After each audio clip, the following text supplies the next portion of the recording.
ಆದ್ರೆ ಸ್ವಲ್ಪ ಜನರಿಗೆ ಎಷ್ಟು ಆಸಕ್ತಿ ಐತಿ ಬರೀ ಎಷ್ಟು ಆಸಕ್ತಿ ಐತಿ ಅವ್ರಿಗೆ ಹೇಳೋರಿಲ್ಲ, ಸಂಘಟನೆ ಮಾಡೋರಿಲ್ಲ. ಏನು ಮಾಡೋಕ್ಕಾಗ್ತದೆ? ನಾನು ಬಂದಿದ್ದೆ ಪಾದಯಾತ್ರೆ ಅರೆಬತ್ತಲೆ, ಅವಾಗ ಲೀಡರ್ಸ್ಗೆಲ್ಲ ಹೇಳಿದ್ದೆ ನಾನು, ನೀವೆಲ್ಲರೂ ದೊಡ್ಡವರದ್ರಿ, ರೈಲ್ವೆ ಅಂದ್ರೆ ಏನು ಬಡವರ ವಾಹನ, ನಿಮ್ಮ ಅಭಿವೃದ್ಧಿಯ ಹರಿಕಾರದು. ಅದಕ್ಕೆ ದಯವಿಟ್ಟು ನಾನು ಇದು ಬ್ರಿಟಿಷರ ಕಾಲದಿಂದ ರೈಲ್ವೆ ಇದು ಮಾಡಲ್ಲ, ಟ್ರೀಟ್ಮೆಂಟ್ ಕೊಡ್ತಾರ, ಅಲ್ಲೇ ಕೊಡ್ತಾನೆ ಅಂದ್ರಲ್ಲ, ಅದಕ್ಕೆ ಇಲ್ಲ ಹೇಳ್ರಿ ಸರ್, ಹೇಳ್ರಿ ಬ್ರಿಟಿಷ್ ಕಾಲದಿಂದ. ಇದು ಕುರ್ಚಿ ಬಾಗಲಕೋಟೆ ರೈಲ್ವೆ ಮಾರ್ಗ ಸುಮಾರು ಶತಮಾನಗಳಿಂದ ಈ ಭಾಗದ ಜನ ರೈಲ್ವೆ ಬೇಕು ಅಂತ ಹೇಳಿ ಒಂದು ಬೇಡಿಕೆಯನ್ನ ಇಟ್ಟಿದ್ರು. ದುರಂತ ಏನಪ್ಪಾ ಅಂದ್ರೆ ಹೋರಾಟ ಮಾಡಿರಲಿಲ್ಲ.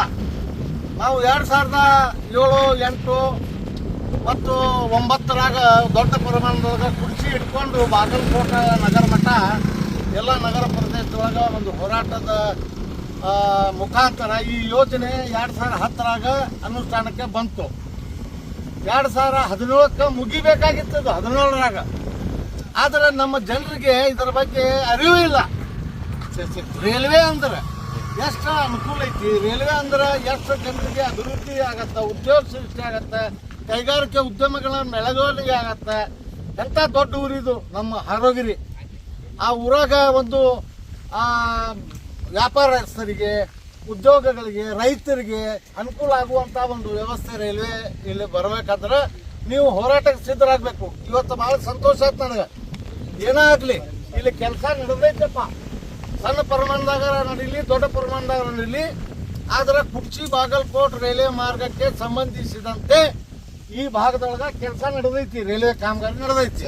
ಇದೊಂದು ಸಂತೋಷದ ಸಂಗತಿ. ಈಗ ಸಣ್ಣ ಪ್ರಮಾಣದಾಗ ನಡೆದೈತಿ. ಮುಂಬರೋ ದಿನ ಒಳಗೆ ನೀವೆಲ್ಲರೂ ಆರೋಗಿರಿ ಅವರು, ಕುಡ್ಚಿ ಅವರು, ಸುತ್ತಟ್ಟಿ ಅವರು, ಆಮೇಲೆ ತೇರ್ದಾಳದವರು ಎಲ್ಲರೂ ನೀವು ಸೇರಿ ಒಂದು ದೊಡ್ಡ ಪ್ರಮಾಣದಾಗ ಹೋರಾಟ ನೀವು ಮಾಡಿದ್ರೆ ನಾನು ಹೇಳ್ತೀನಿ, ಇದು ಕೆಲಸ ಏನು ಸಣ್ಣ ಪ್ರಮಾಣದಾಗ ನಡೆದೈತಿ, ದೊಡ್ಡ ಪ್ರಮಾಣದಾಗ ನಡೆದು ಮುಂಬರೋ ದಿನಗಳು ಈಗ 10 ವರ್ಷ ಲೇಟ್ ಆಯ್ತು. ಏನಾಯ್ತು, 17 ಮುಗಿಬೇಕಾಗಿದ್ದು 27 ಆದ್ರೂ ಮುಗಿಲ್ಲ ಅಂದ್ರೆ 1,000 ಕೋಟಿ ರೂಪಾಯಿದಾಗ ಬಂದಿತ್ತಿದು. ಈಗ 5,000 ಕೋಟಿ ರೂಪಾಯಿ ಇದರದು ಎಸ್ಟಿಮೇಟ್ ಆಗಿದ್ದು ಹೆಚ್ಚಾಗೈತಿ. ಅದಕ್ಕೆ ದಯವಿಟ್ಟು ನಾ ಜನರಿಗೆ ಕೈ ಮುಗಿದು ಕೇಳ್ಕೊತೀನಿ, ರೈತರು ನೀವು ಭೂಮಿಗೆ ರೊಕ್ಕ ತಗೊಂಡಿರಿ, ಮತ್ತೆ ಹೆಚ್ಚಿನ ರೊಕ್ಕ ಬೇಕಂದ್ರೆ ನ್ಯಾಯಾಲಯದಾಗ ನೀವು ನ್ಯಾಯಾಲಯದ ಆದೇಶದಂತೆ ನಿಮ್ಗೆ ರೊಕ್ಕ ಸರ್ಕಾರ ಕೊಡ್ತೈತಿ. ನೀವು ಈ ಕಾಮಗಾರಿ ನಡೆಯುವಾಗ ಯಾರು ರೈತರು ಆತಂಕ ಮಾಡಬೇಡ್ರಿ, ಕೆಲಸ ಮಾಡೋರಿಗೆ ಸಹಕಾರ ಮಾಡ್ರಿ.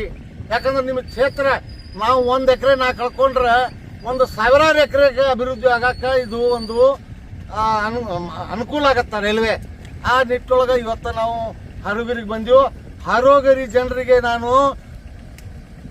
ಮನಸ್ಸು ಬಿಚ್ಚಿ ಹೇಳ್ತೀನಿ, ನೀವು ಹೋರಾಟ ಮಾಡ್ರಿ, ಇದು ಕಾಮಗಾರಿ ಜಲ್ದಿನೇ ಆಗುವಂಗ ನೀವು ಕೂಡಿ ಪ್ರಯತ್ನ ಮಾಡೋಣ. ನಾನು ಕುತುಬುದ್ದೀನ್ ಕಾಜಿ ಸಾಕಷ್ಟು ಹೋರಾಟಗಳನ್ನ ಈ ಮಾರ್ಗದಾಗ ಮಾಡೀನಿ.